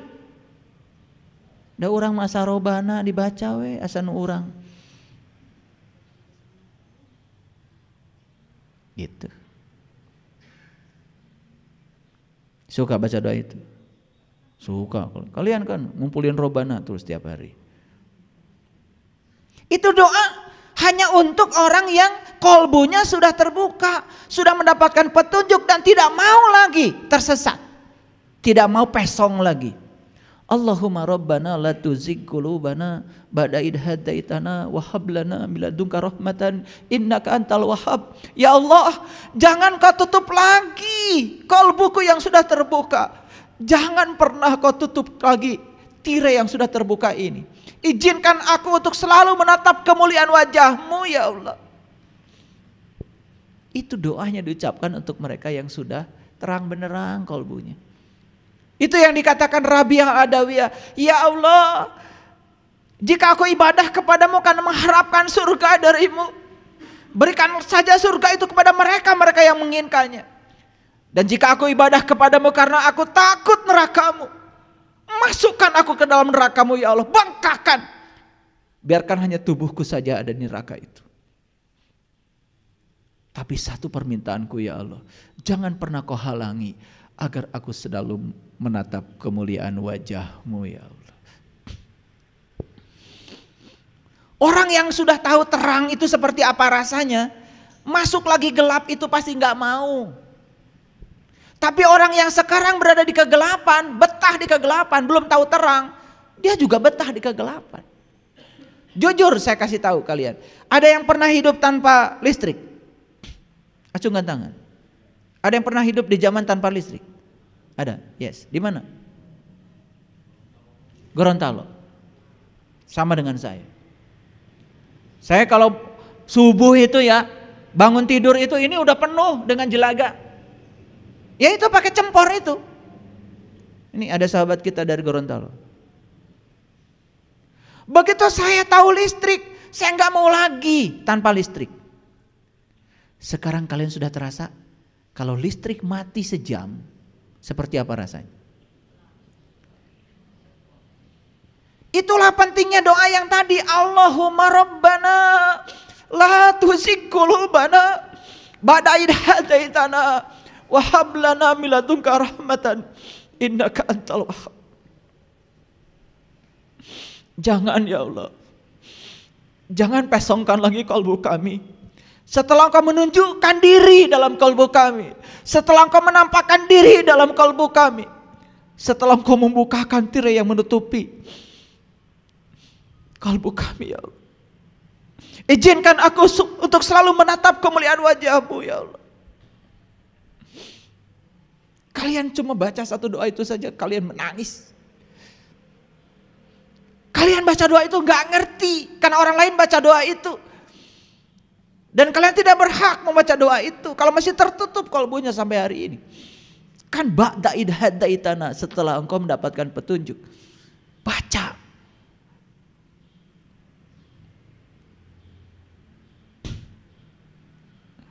Makanya di Quran surat Asy-Syaff, ini Asy-Syaff, surat ke-61, Syaff itu barisan. Quran surat Asy-Syaff itu mendidik kita supaya kita berada di barisan terdepan di hadapan Tuhan. Syaff itu menjadi Syaff menjadi sufi. Makanya para sufi itu adalah orang-orang yang sudah berada di barisan terdepan di hadapan Tuhan. Kenapa? Sudah terbuka mata kalbunya, bisa menatap kemuliaan wajahnya. Maka di Quran surat Asy-Syaff ayat 2 dan 3 ini Allah mengatakan, ya ayyuhallazina amanu lima taquluna ma la taf'alun. Hai orang-orang yang beriman, jangan kamu mengatakan sesuatu yang kamu tidak kerjakan. Jangan kamu mengatakan sesuatu yang kamu tidak mengalaminya. Jangan kamu mengatakan sesuatu yang kamu tidak merasakannya. Jangan.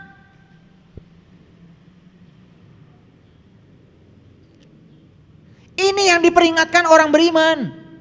Dan siapa orang beriman? Orang beriman itu orang yang sudah mengalami, yang sudah merasakan, yang sudah membuktikan, yang sudah tasdikun bil qalbi wa ikrarun bil lisan wal amalun bil arkan. Sudah mengalami pembenaran oleh kalbunya. Sudah mengalami, bukan cerita. Makanya orang beriman diperingatkan, awas ya, kamu jangan mengatakan sesuatu yang kamu tidak melakukannya, tidak mengalaminya, tidak merasakannya. Kamu tidak berhak. Dan lucunya sekarang banyak sekali orang yang mengaku dirinya beriman, mengaku tidak mengalami, tidak merasakan, ujug-ujug nasihatin orang sesuatu yang dia sendiri tidak mengalaminya. Lucu sekali. Kenapa tadi saya mengatakan bahwa pertanyaan munkar nakir itu di sini? Karena saya tidak berani mengajarkan di dalam kuburan yang itu. Lan sayanya kan belum ke sana. Apa saya harus memaksakan gitu? Kalian harus percaya. Saya aja tidak tahu. Saya hanya tahu pertanyaan di dalam kubur di sini. Karena saya sudah menanyakannya. Siapa Allahku, siapa Rasulku? Di sini. Makanya keluarlah sidik amanah fatonah balago. Ternyata Allah dan Rasulnya manunggal dalam diri kita. Dan itu adalah sumber syafaat kita hari ini di sini sekarang. Kalau selamat dunia, selamat akhiratnya.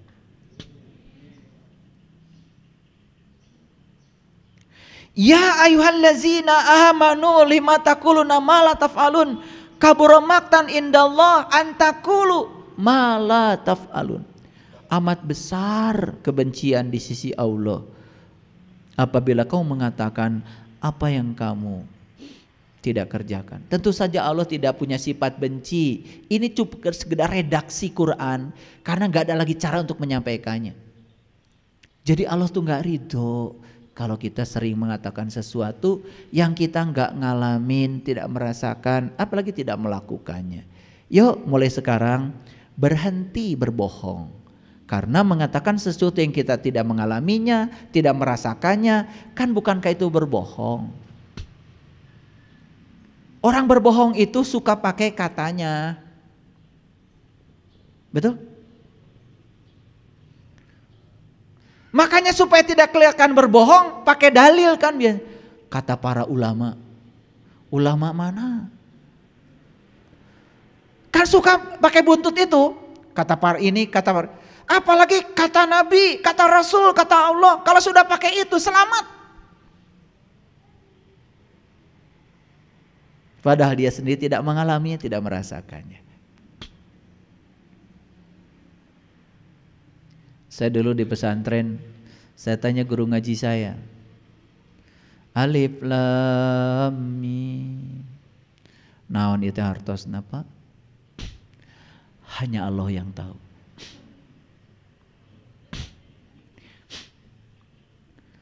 Saya pulang dari pesantren, saya merenung aja. Sugan we di pesantren lain. Saya nanya lagi.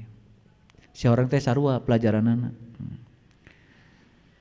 Alif Lam Mim, guna. Dengungnya harus betul. Alif Lam Mim. Kurang.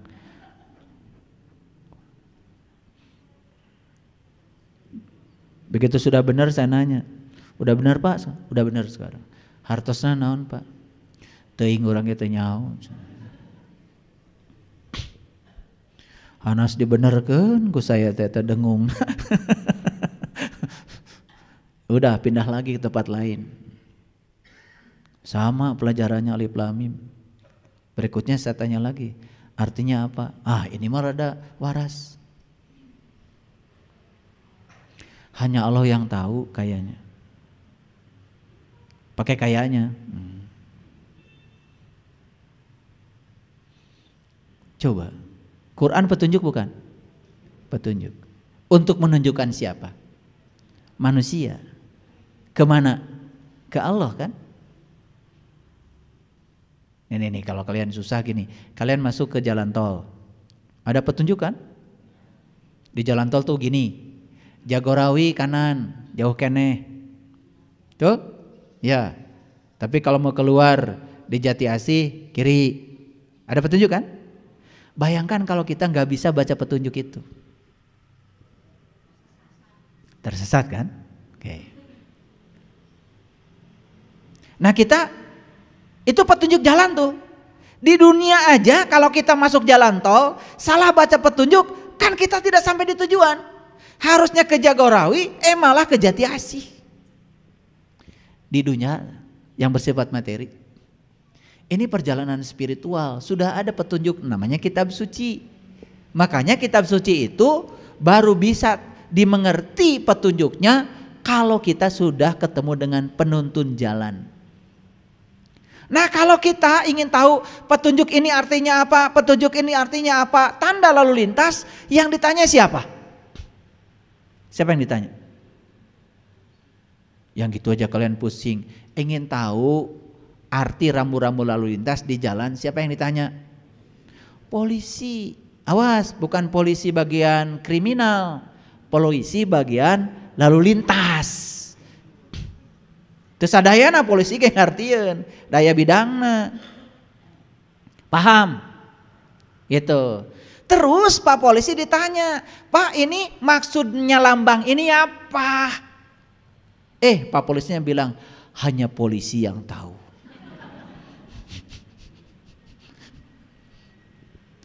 Kumaha ieu teh polisi teh ari nyieun petunjuk rambu lalu lintas teh keur saha? Ya sama aja. Ketika Allah ditanya, ya Allah, Alif Lam Mim teh apa maksudnya? Cek Allah teh, hanya Allah yang tahu. Atuh ngarah naon? Diutuskeun ka Nabi Muhammad, difirmankan kepada para nabi, para rasul, ari Allah wungkul menu terang. Nah, kalau kita mengatakan Alif Lam Mim hanya Allah yang tahu, kan selamat. Padahal aslinya hanya kita yang tidak tahu. Tapi kalau bilang hanya Allah yang tahu, selamat. Makanya kalau ingin mencari selamat, udah tuduhkeun we ka Allah.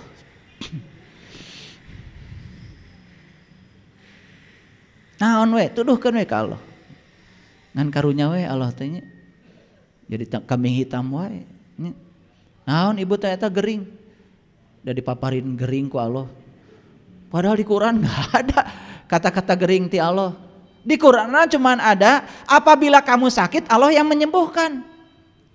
Fa iza maridtu fahuwa yasfin. Apabila kamu sakit Allah yang menyembuhkan. Ai gering nama buatan maneh. Ngan Allah mah sanajan eta buatan maneh tetep dicageurkeun da ku welas asihna. Sugan Allah trek nyageurkeun teh. Ya gering maneh naon? Mencret Gusti. Bohongan sia daharna sembarangan. Teu kitu Allah mah. Begitu tahu mencret, tenang cek Allah teh. Keun lah urang cageurkeun. Tamang. Tapi ada ikhtiarnya. Ya. Ada ikhtiar. Ikhtiarnya pakai duit.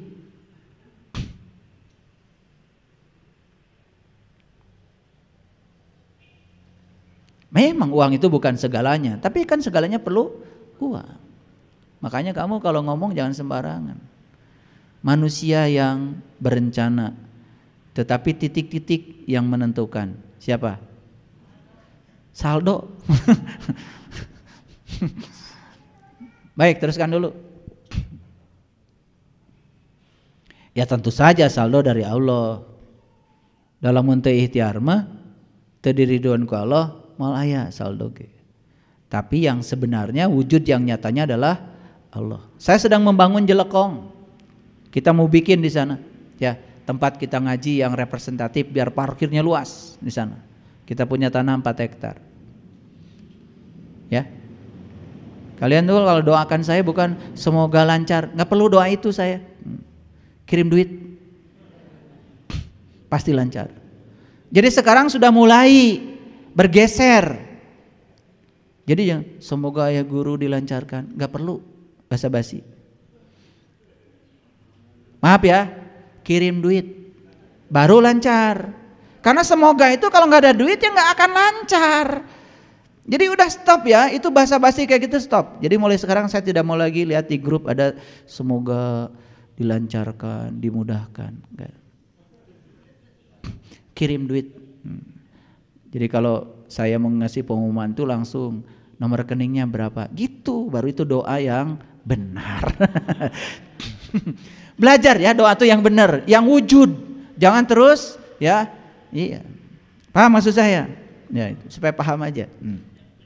Maka ada 3 asas ilmu. Yang pertama ilmu itu harus memiliki asas koherensi. Koheren. Ilmu itu tidak boleh bertentangan dengan akal pikiran kita. Tidak boleh. Contoh.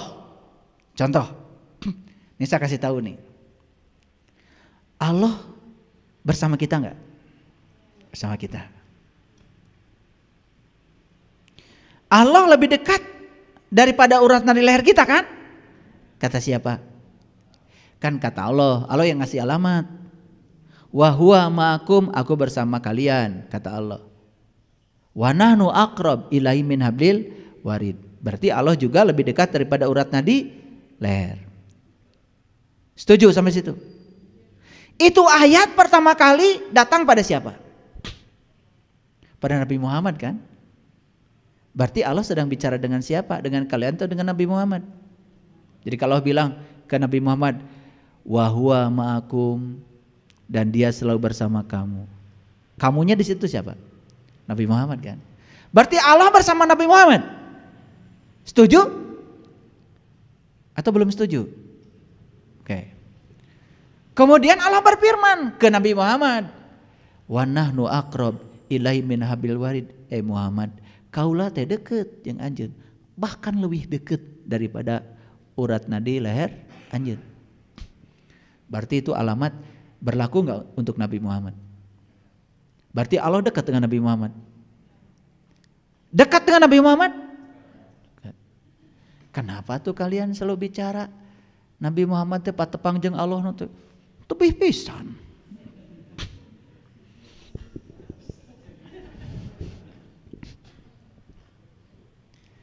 Memenuhi asas koherensi enggak?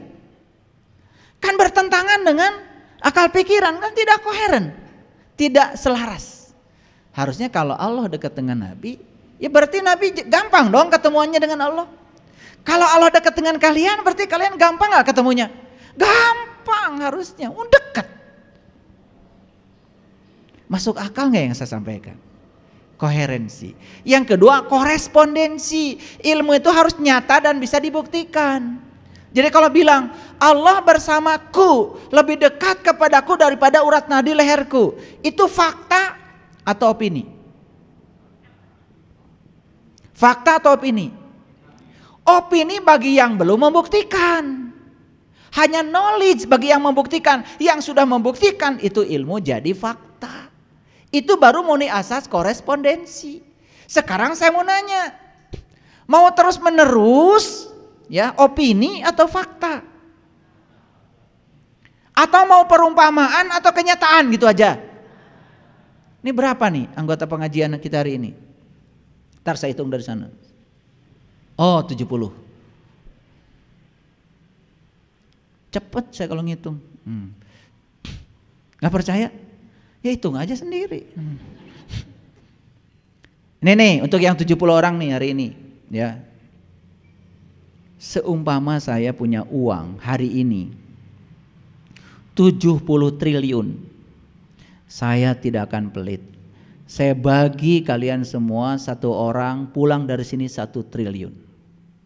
Seumpama saya punya uang 70 triliun. Dan kalian pasti nanya, kemudian ayah guru gimana? Saya bikin umpama lagi buat saya. Gampang kok. Seneng gak kalian dibagi uang sama saya? Hah? Kenapa? Tapi kalau kalian belajar Quran, perumpamaan, mau. Allah adalah cahaya langit dan bumi. Perumpamaan cahayanya seperti ada yang di miskat. Lubang yang didinding tanpa di antara 2 ruang. Di situ ada pelita dalam kaca laksana bintang yang berkilauan seperti mutiara. Kalau itu ayat belum kita alami, ayat itu baru knowledge bagi kita. Mau ngalamin? Kalau mau ngalamin jadi kenyataan. Giliran duit kamu tolak. Padahal saya mau kasih tadi 1 triliun 1 orang. Giliran ayat itu kata Allah wa may wa yadribullahu amsalanil. Itu di penghujung Quran surat An-Nur itu ada wa yadribullahu amsalalinas. Aku berbicara kepadamu dengan perumpamaan amsal. Cukup? Kalau orang yang cukup dengan perumpamaan sarua dengan orang yang tadi puas dan senang dibagi uang perumpamaan 1 triliun dari saya. Padahal duitnya wa yadribullahu amsalaninas. Aku berbicara kepadamu dengan perumpamaan. Harusnya ya Allah, aku tidak mau dengan perumpamaan. Aku ingin nyata. Itu sebagai pengalaman pribadi spiritual saya. Pernah begitu sama Allah. Kumaha atudanya.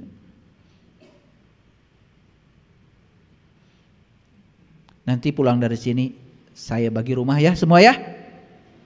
Seumpama saya punya rumah 70, saya bagi semuanya. Mau? Giliran rumah mung. Giliran tadi Allahu nurus samawati wal ard masyalu nurihi kamishkatin fiha misbah dan seterusnya. Wa yadribullahul amsalaninas. Aku berbicara kepadamu dengan perumpamaan kata Allah. Udah aja perumpamaan. Kalau orang yang cerdas, ya Allah, bagaimana perumpamaan ini menjadi kenyataan dalam diriku ya Allah? Bagaimana ini menjadi pengalaman bagiku ya Allah? Harusnya begitu. Baru keren. Yang ketiga, murni asas pragmatis. Ilmu itu harus nyata dan bisa ilmu itu harus ada manfaatnya. Satu, tidak boleh bertentangan dengan akal pikiran. Yang kedua, harus nyata dan bisa dibuktikan.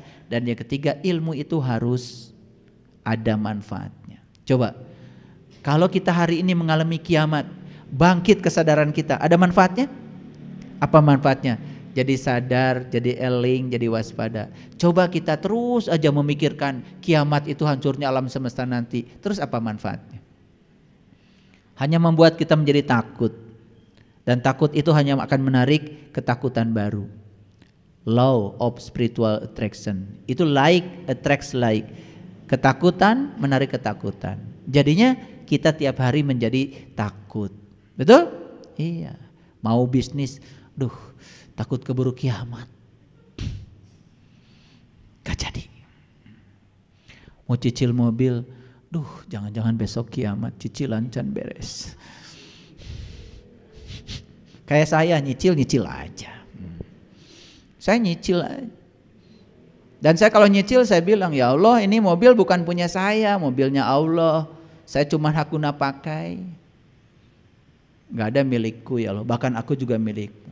Karena bukan punya aku ya Allah, tolong engkau yang bayar cicilannya tiap bulan. Gitu ijab kabul saya. Ditanya saya sama anak saya, lagi baca doa di depan mobil.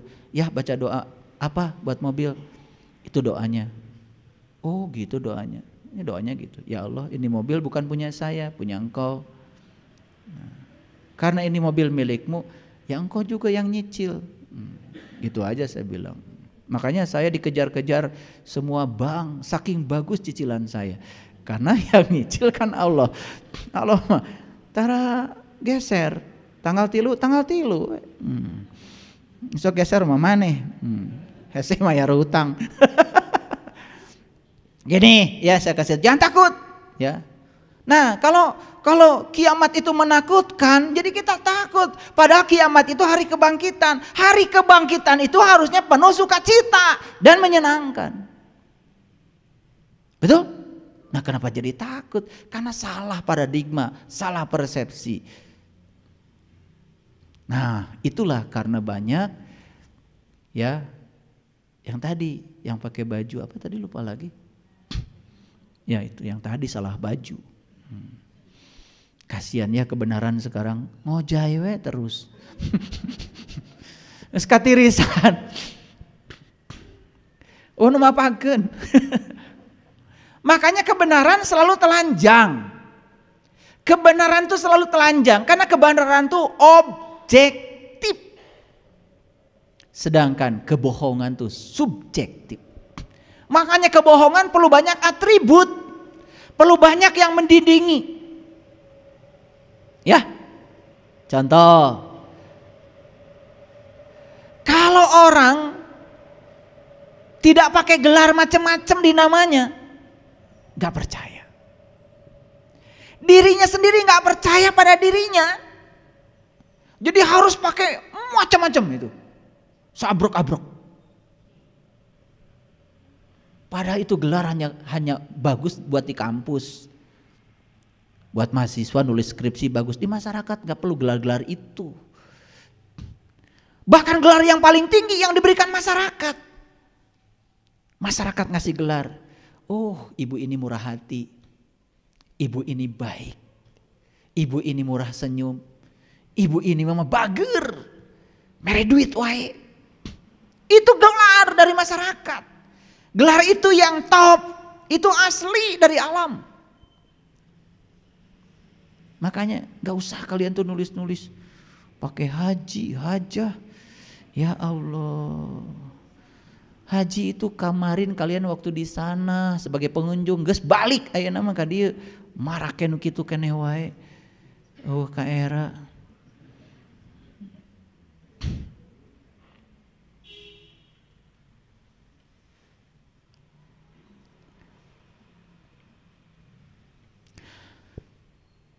Kebohongan sering terjadi karena apa? Satu, berdusta dan saksi dusta, mengatakan yang tidak benar.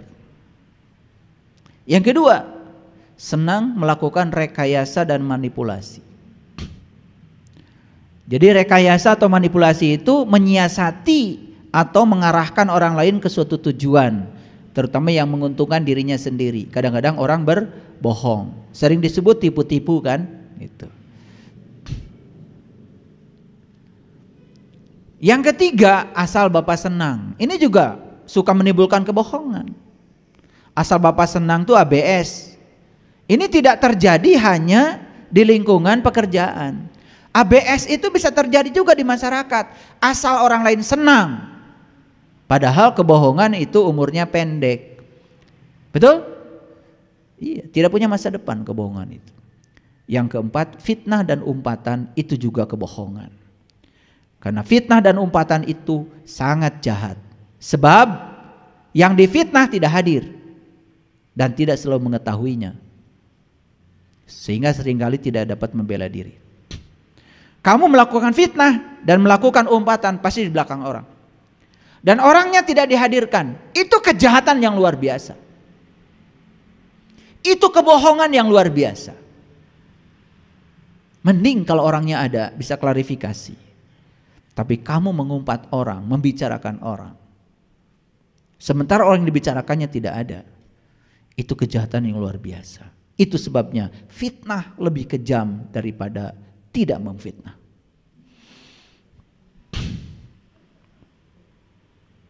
Ya. Jadi ada yang menganggap sepele itu fitnah. Merekayasa pembicaraan tentang orang. Itu kebohongan.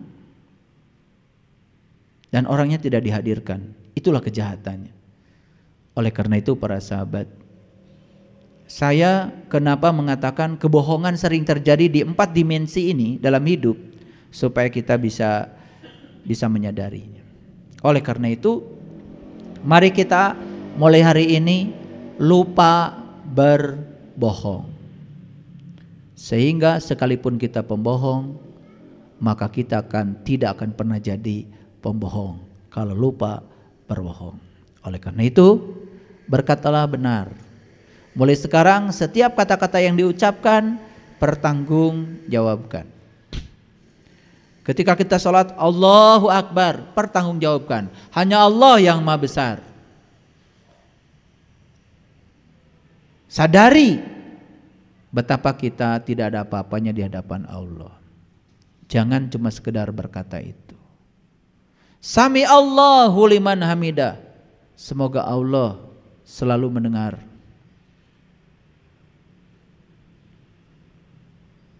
Semua kata-kata yang kita ucapkan itu, baik ketika sedang melakukan ritual agama maupun di luar itu, semua perlu pertanggungjawabkan. Mulai sekarang berhenti berkata bohong dan kita katakan yang sebenarnya. Terima kasih. Assalamualaikum warahmatullahi wabarakatuh.